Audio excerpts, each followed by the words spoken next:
गांधी और लाल बहादुर शास्त्री को शब्द चित्र के माध्यम से श्रद्धांजलि अर्पित किया। वास्तव में लाल बहादुर शास्त्री ने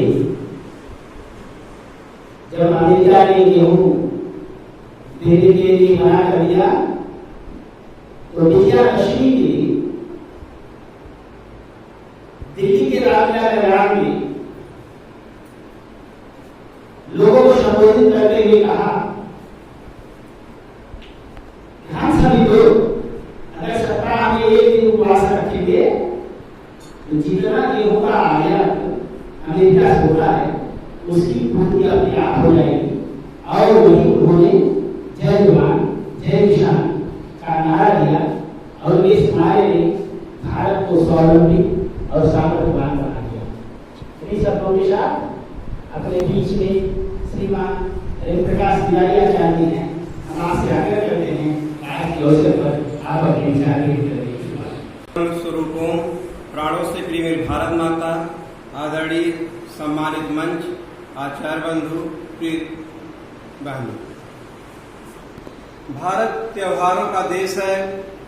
राष्ट्रीय त्योहार 3 है, 2 अक्टूबर, 26 जनवरी और 15 अगस्त।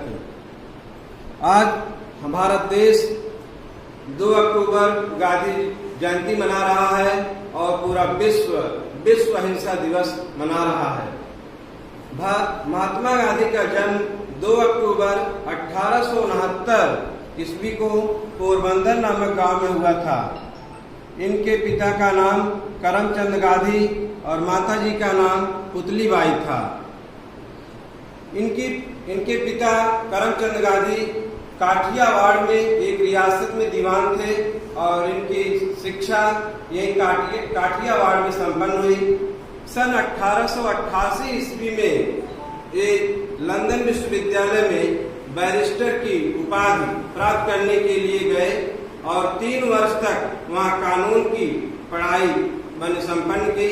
1893 में पुनः भारत देश लौटकर आए और कलकत्ता और बंबई जैसे न्यायालयों में अपना कार्य प्रारंभ किया। इसके बाद एक व्यापारी के बुलावे पर 1893 ईस्वी में दक्षिण अफ्रीका गए और दक्षिण अफ्रीका जाते समय ट्रेन में इनका टिकट फर्स्ट क्लास का था। इसके बाद काले गोरे रंग भेद के कारण इनको 3rd क्लास में जाने के लिए कहा गया। महात्मा गांधी 3rd क्लास में जाने से मना कर दिए, जिसके कारण इनको रेलगाड़ी से नीचे उतार दिया गया। इसके बाद दक्षिण अफ्रीका पहुंचते हैं तो वहाँ अपने प्रवासी भारतीयों पर जो अत्याचार हो रहे थे, इनका मन बहुत दुखी हुआ और 15 वर्षों तक वहाँ पर भारतीयों के लिए अपना अमूल्य योगदान दिया। वहाँ 15 वर्षों के बाद सन 1915 ईस्वी में स्वदेश वापस आते हैं। इसके बाद यहाँ देखते हैं अंग्रेज लोग भारतीय लोगों पर बहुत अत्याचार कर रहे थे। एक 2 लाइन का दोहा हम यहाँ कहना चाहेंगे। दे दी हमें आजादी बिना खड़ग बिना ढाल, साबरमती के संत तूने कर दिया कमाल। सन 1915 इसके बाद गुजरात के अहमदाबाद में 1917 और 18 में चंपारण सत्याग्रह आंदोलन प्रारंभ किया।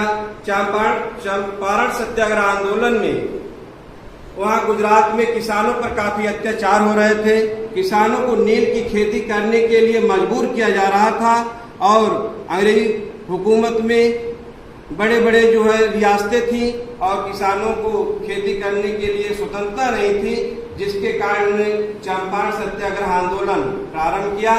इसके बाद सन 1919 ईस्वी में रॉलेट एक्ट नामक कानून अंग्रेजों ने लाया, जिसको महात्मा गांधी ने देशवासियों से आग्रह किया कि इसका विरोध किया जाए और महात्मा गांधी के कहने पर रॉलेट एक्ट नामक कानून का भारी जोर शोर से विरोध हुआ और उसके परिणाम स्वरूप सन 1919 में ही अमृतसर के इसी रॉलेट एक्ट के विरोध में ही अमृतसर में एक महासभा की आयोजन हुआ, जिसमें जनरल डायर द्वारा जो है आदेश के बाद गोलियों से भून डाला गया हमारे भारतीयों को। लगभग 3000 लोग उन दंडाती गोलियों से भूने गए भारतीय। उस अमृतसर में जो दीवारें थी काफी लंबी थी और दरवाजा एक तरफ से था, इसलिए हमारे भारतीय लोग भाग नहीं पाए। कुछ लोगों को भून दिया गया, कुछ लोग दब गए और कुछ लोग जो नहीं भाग पाए पास के कुएं में ही कूद गए। इससे भारी नरसंहार हुआ और महात्मा गांधी का दिल दहल गया। और फिर 1920 में असहयोग आंदोलन का महात्मा गांधी जी जो है नेतृत्व किया और असहयोग आंदोलन पूरे देश में भारी जोर शोर से चल रहा था। इसके बाद 1922 में चौरी चौरा कांड जब हुआ तो महात्मा गांधी वहां उस चौरी चौरा कांड के बाद महात्मा गांधी ने असहयोग आंदोलन को वापस ले लिया। इसके बाद 1930 में दांडी नमक यात्रा प्रारंभ किया। वहां अहमदाबाद से 400 किलोमीटर दूर तक पैदल पद यात्रा को महात्मा गांधी जी ने अपने मन में ठान लिया और स्वयं नमक बना करके नमक कानून को तोड़ डाला। महात्मा गांधी का जो सबसे बहुचर्चित आंदोलन रहा सन 1942 का आंदोलन रहा।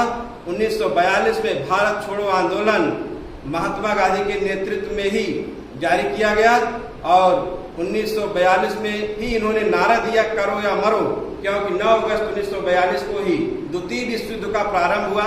ब्रिटिश सरकार द्वितीय विश्व युद्ध में लगी हुई थी, जिसका मौका पा करके भारत छोड़ो आंदोलन का नेतृत्व महात्मा गांधी ने किया और इसी दरमियान महात्मा गांधी जी को जेल खाने में डाल दिया गया। महात्मा गांधी जेल में ही थे, इनकी पत्नी जो है कस्तूरबा गांधी जी का देहांत हो गया और जिसके कारण महात्मा गांधी सत्य और अहिंसा के पुजारी अपने सत्य और अहिंसा के दम पर अनेकानेक कठिनाइयों का सामना करते हुए 15 अगस्त 1947 को भारत देश आजाद करवाया। और जब भारत देश आजाद हो गया तो हिंदू मुस्लिम झगड़े भारत देश में पनप रहे थे, जिसके कारण कलकत्ता में आमरण अनशन महात्मा गांधी जी ने प्रारंभ किया और जिसके फलस्वरूप पाकिस्तान का बंटवारा हो गया। पाकिस्तान 14 अगस्त की मध्य रात्रि में पाकिस्तान बना और 14 अगस्त में पाकिस्तान स्वतंत्र दिवस मनाया जाता है। 15 अगस्त को हमारे यहाँ मनाया जाता है। बहुत बहुत धन्यवाद।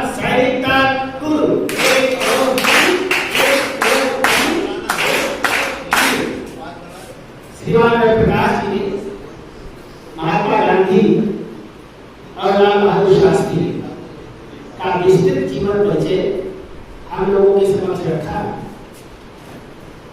यह दक्षिण अफ्रीका में जब गांधी जी ने रंगभेद का आंदोलन चलाया तो उनके साथ कौन लोग खड़े हुए?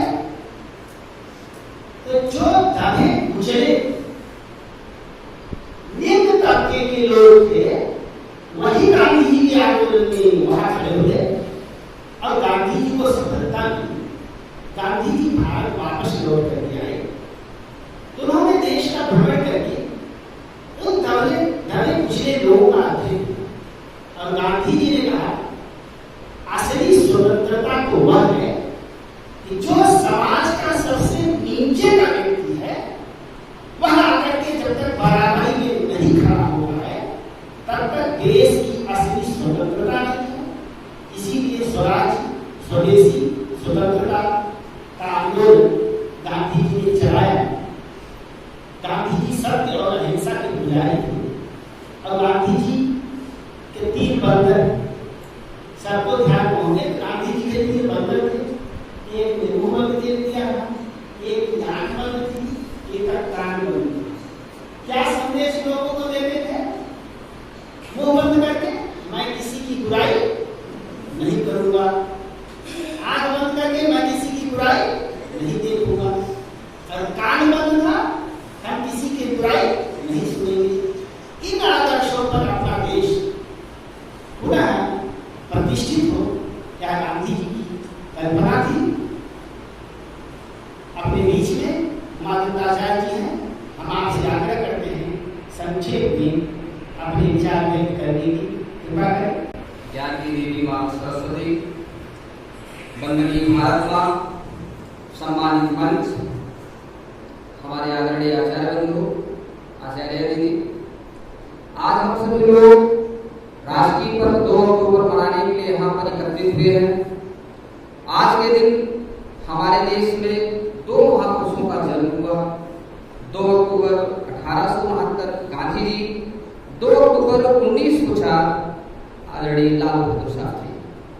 अभी आचार्य जी ने इनके जीवन के बारे में विस्तार से बताया, लेकिन ईश्वर का संयोग ऐसा है कि दोनों महापुरुषों के अगर गुणों का कंपैरिजन किया जाए तो दोनों के गुणों में काफी समानता होती है।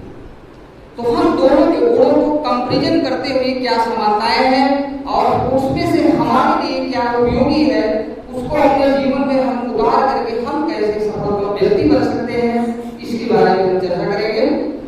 इंग्लिश में रॉबर्ट ब्राउनिंग जी का स्टेटमेंट है, to find, to strive, to find, to seek, but not to M.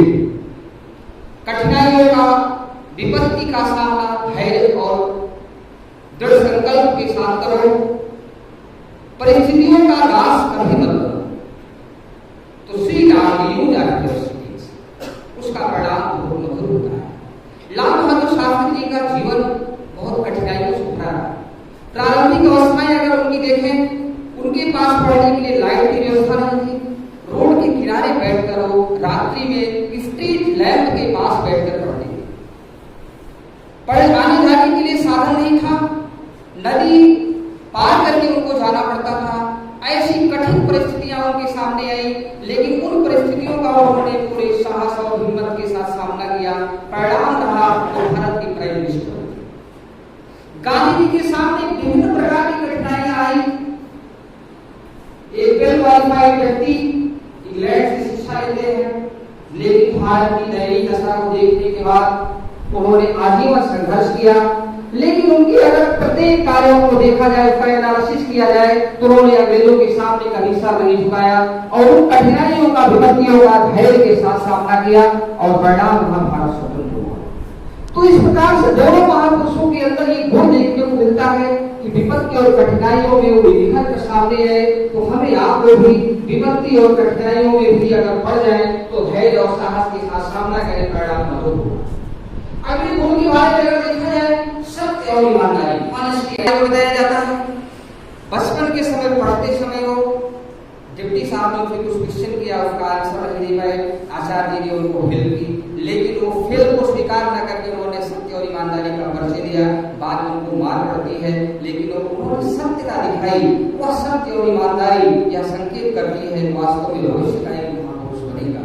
तो सत्य और ईमानदारी जैसा गुण को ग्रहण करना बहुत ही कठिन होता है। ऐसी समस्याएं आती है, आदमी को झूठ बोलना पड़ता है, लेकिन फिर भी अगर हम 90% भी ये ग्रहण करें, हम सत्य और ईमानदारी का परिचय देंगे, तो हमारे लिए महात्मा गांधी और लाल बहादुर शास्त्री का जन्मदिन मनाना सार्थक होगा। गाड़ी मिली थी आने